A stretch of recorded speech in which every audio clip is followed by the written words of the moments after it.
It was a night like any other, quiet with the scent of mystery looming in the air. Not an unusual scent for a private eye, though I did pick up a whiff of Miss Ellsberg's perfume collection. The woman has no self-control, I swear. She wears so many different perfumes at one time, she's like a walking ozone layer. I've seen flies and seagulls drop dead before her feet from her overwhelming aroma. Anyways, it was a normal night to say the least. That's when she came in. Prettiest dame I ever laid eyes on. Like a tall glass of water with legs that go all the way up. A cliche description that fits her perfectly. And boy, do I like cliches. She approached me modestly. Just the usual client relations. At least I imagine so. That doesn't usually happen in reality. What's your name, doll? Motel 6. Lorelei, Motel 6. But you can call me Lorelei. And how can I be of service to you, Miss Lorelei? Oh, Mr. Private Eye. I desperately need your help. Please. Mr. Private Eye was my father. Call me Ace. All the best detectives are called Ace. Oh? And how do I know you're the best? Well, I'm still alive, aren't I? So logically, either I'm a complete coward or I'm the best. So, you are the best? No, I'm a coward, that's what I'm trying to say. Oh, well, I'm sure you're a terrific detective all the same. Yeah, I suppose so. You're so strong and handsome. Dame's got good taste. Can you tell me the places I've been just by looking at me like Sherlock? Like Sherlock, huh? Well, Maybe I'm more of a Watson. it makes no difference to me, really. Well, that's good. Will you take my case? Depends on the case. These men, they're coming to kill me. Say no more. Oh, thank you. I'm catching the next cab out of here. Wait, what? You're leaving? You said there were dangerous people after you. I'm getting out alive while I still can.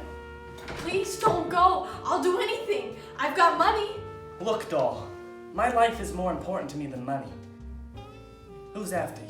I had a run-in with a couple of loan sharks. What business does a dame like you have with loan sharks? I owe them money, and I thought you said you were a detective. I am. And I thought you said you had money, Miss Motel 6. I did, but then I decided to take out a loan. I'm trying to create an establishment that provides low-class lodging for people on a short-term basis. Sounds cheap. So will you help me? Let me think. No. You're a coward. I literally told you that's what I was like 5 minutes ago. After everything I just told you, you're just going to leave me to fend for myself. I mean, you seem like a pretty capable woman. I thought I could trust you. Look, doll, I never officially said I would take the case. I have no reason to help you. What about your reputation? I got no reputation.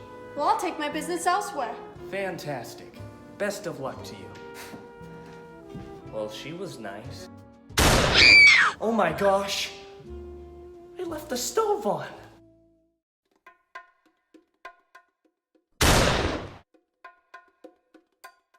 Okay, let's pause here. At this moment, I felt helpless. Helpless in the sense that if I had helped less, I wouldn't have been shot.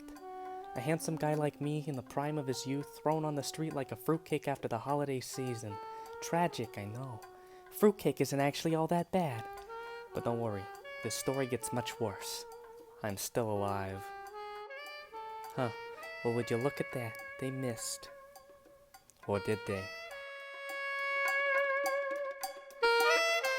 You're a coward.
at this point you're probably wondering if I'm as lost as you are. The answer is yes, I have no idea where I am. So let's move forward to where things start to make a little more sense, shall we?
Okay, I was wrong. None of this makes sense.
washed-up detective looks like. Very funny. Why'd you bring me here? I thought you needed my help. Oh, Ace.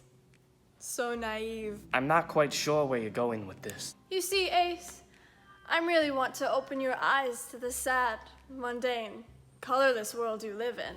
Who are you? I guess you could say I'm a detective of sorts. Is that so? I travel here and there with the sole purpose of discovering the hypocrisy of detectives like you. What's so hypocritical about detectives? Most detectives claim to have courage and are unable to back it up in their actions, viewing women as mere objects and only taking cases that accumulate the most wealth.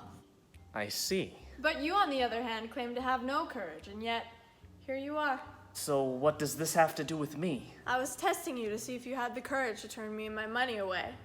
You didn't try to take on a case you weren't capable of handling. I think your logic is a bit twisted. No, you encouraged me to be independent. Did you not say I was capable of taking care of myself? Well, based on the way you hit me on the head, I'd say you're definitely a strong woman. Well, things aren't always as they seem, Detective. What? But in refusing my case, you've shown more courage than any other detective I've encountered. Plus, you're not a total pig either. For that reason, I'm letting you go. Wait, really? Seems a little anticlimactic, doesn't it? I have no further need of you. You proved yourself. Well, I can't argue with that. How about a kiss? What? I learned 2 things that night. 1, she had stolen my wallet. And 2, life isn't all black and white. I only wish I had known sooner.